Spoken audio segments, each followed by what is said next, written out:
Very good. So that's the way to go. When you do creative writing, make sure you include a lot of adjectives, a lot of adverbs, a lot of similes and metaphors. Who knows what a simile is? Yes, Ayush, tell me. The topic is how you describe the weather when you look out the window.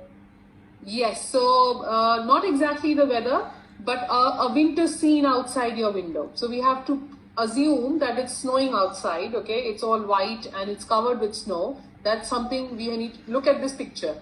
Yeah, can you see the picture on the screen? Yes? So keep this picture in your head and then we start with the zoom in technique. Now, who can tell me what the zoom in technique is? A white blanket of snow covered the road. It was a powdery substance smothering the rooftops. The snow was uneven and bumpy. The weather was cold and wet. White pearls were falling from the clouds and landing quietly on the ground below. Carrot-nosed sentries stood proudly guarding the houses. The air smelled fresh and cold, with the slightest ray of sunshine peeking through the wispy clouds. I could hear the shouts of children stuck in their houses. Robins were hopping across the branches while chirping their merry song. Very good. So, did you guys all notice she has used so many of the senses? So, she has shown us that the children are chatting around, the robins are, so she's showing us that the robins are hopping on the tree branches. The snow is, she's used a simile that the snow is falling like pearls from the sky.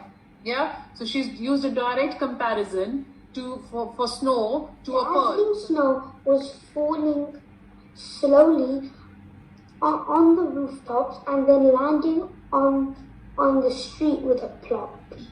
Very good. Carry on.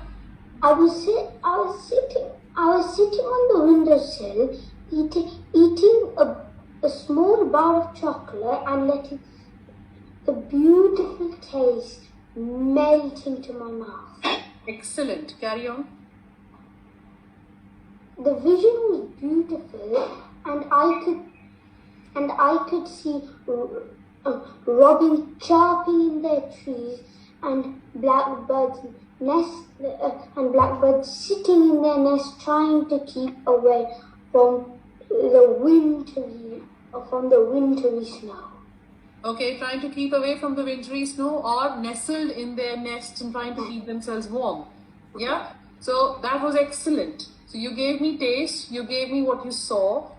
Now think of touch. So think of how you want to go outside and touch the snow. How does snow feel? Yeah?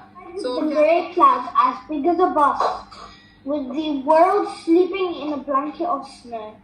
The snow smashing onto the ground and battering on people's face, with the breeze moving into steps with joy all over the place. Mm-hmm. And the people sipping on their coffee, birds chirping to the food. Is that all? Yeah. Yeah, okay. So that was good. But you know what? We need to stay with the story. So once we start how the snow is falling, what's happening? So you use some sound words, onomatopoeia, which was good. Ayush also did the same. So that gives a good effect. But then you suddenly jumped from the snow falling to something else. Yeah. So we need to carry on with that story for a bit before we jump on to the next topic. Out in the winter sky, I can see glorious ice-white snowflakes elegantly setting on the ground. As I look further into the wild, I can see a majestic moonlit landscape. Outside of my house, on the lawn, I can see nothing but a subnivean space, and yet I remember that there used to be fine, luscious green grass.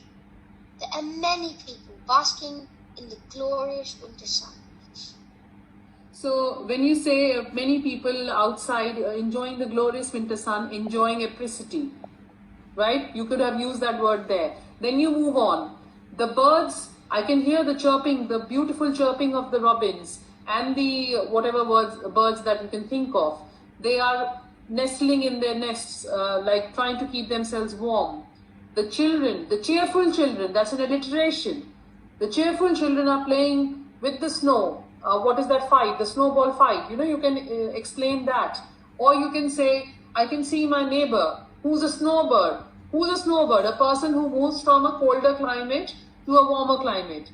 My neighbor, my old neighbor, who is a snowbird, is putting his luggage in the taxi, ready to go off to a warmer place or a warmer climate.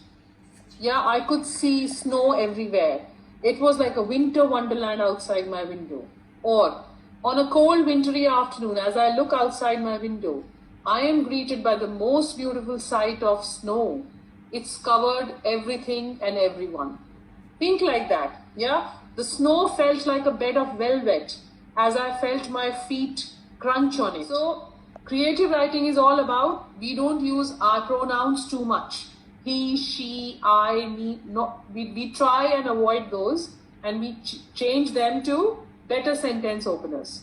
Yeah? So, try and the thing you've written, try and include these sentence openers in your writing and see if it makes a The inky black sky was towering over the snow-laden ground. Laden. It's N. Snow laden. Snow-laden ground. I could hear robins tweeting their merry song, and in the garden I could see a fox that looked like a minuscule pom-pom. Snow was parachuting down with the soft thuds on the road. The snow felt like hard pom-poms. There were many children chattering away ecstatically while building a pleasant army of snowmen. Outside on the road, there were dozens of cars bustling and jostling to get to their destination. Very good. So I like the use of the sound words. I like the use of the snow parachuting from the sky. So that's another way to describe the snow, isn't it? Falling from the sky, because it falls very lightly. So what did we learn from this lesson? Who can tell me what did you learn from this lesson? Yes, Ayush. That it's very important to use similes and a very good descriptive word in your writing. Very good. How about you, Sienna? I learned that in this lesson that you should use like a lot of similes and be like really descriptive. Very and good. start lots of sentences with I. Yeah. Yes, It's Anna? like the first person. Don't start so many sentences with I, only like one or two in your creative writing. Otherwise it's not creative writing. Yes, it is like basically try and avoid starting your sentence with an I or any pronoun. Yeah, you can use them in the middle of the sentence, not a problem, but you need to avoid using them at the beginning of your sentence. How about you, Shresht? I learned that rather than I should include more similes, because rather than having too many words, I should try and include more similes than I usually do. No, you need to have words. You need to have better descriptive words. So I never. That we should use similes and use more adventurous like adjectives and similes and metaphors and all those sort of things. Exactly, a lot of figurative language. And again, like I said in your case, don't use the pronouns as much. Think of catchy sentence openers. So every time your sentence should start, it should make me feel, oh wow, what is he going to say next now? Yeah, if you say, I can hear children laughing, I find that very boring. Or when he says, oh, in the distance, all of a sudden, I could hear the shrieks of children. And it made me wonder what's happening in that part of the park. And I trudged along. Anyway, have a lovely half term, all of you, whatever's left. Back to online schooling from Monday. And well done. Okay, bye. Bye-bye.